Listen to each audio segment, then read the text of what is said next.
Hi, this is Daniel Hubschman with Hollywood.com. I'm here in Sussex, England at the Buckhurst estate talking to the filmmakers and animators behind Disney's new film, Winnie the Pooh. Let's have a look at what they have to say. So Mark, what do you do as an animator to make your version of the character unique and stand apart from the classic renderings? We were encouraged throughout to, for all the artists involved, all the animators, to really make these characters, make this project our own. So it's about, acting, taking on a role, and just, I was conscious of what had been done before in the past and thinking, oh, it would have been really fun to have animated Winnie the Pooh.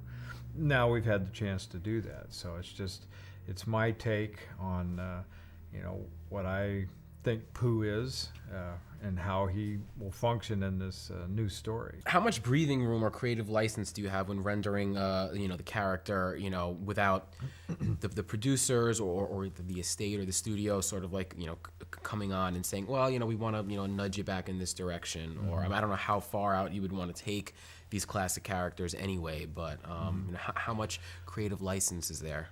Well, there are definitely boundaries, and as these characters have already been established. There's the original Shepherd sketches and drawings, designs, and then there's obviously what Disney in the 60s developed and changed to make it, acceptable for a feature film.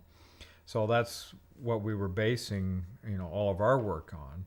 Is there a lot of interaction between yourself and the other animators when talking about how the characters are going to interact with one another, or maybe how they're going to contrast on the screen?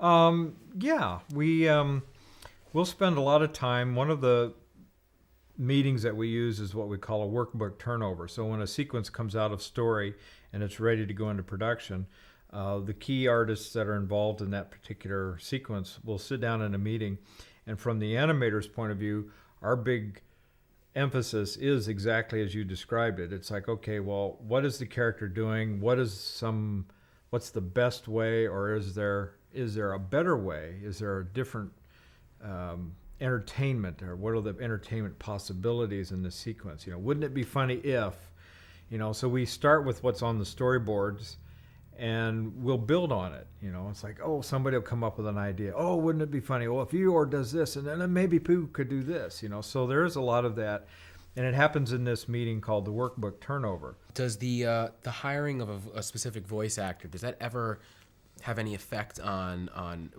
what the character is going to look like? Do you ever try and combine likenesses? I know that, again, you can't really stray too far from the classic nature, but their personality, does it come into play at all?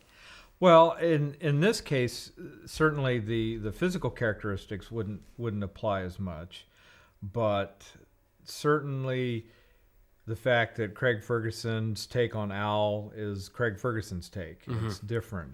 And Tom Kenny's take on Rabbit is his. So they, I think, would influence mostly in the performance. For the animators that worked on those characters, we couldn't change the designs as much, but certainly a little bit of how that character is. So Owl and Rabbit maybe have a little more of an edge to them than originally was done in the past. But yeah, that's certainly a big part of the fact that we have new voices doing those roles.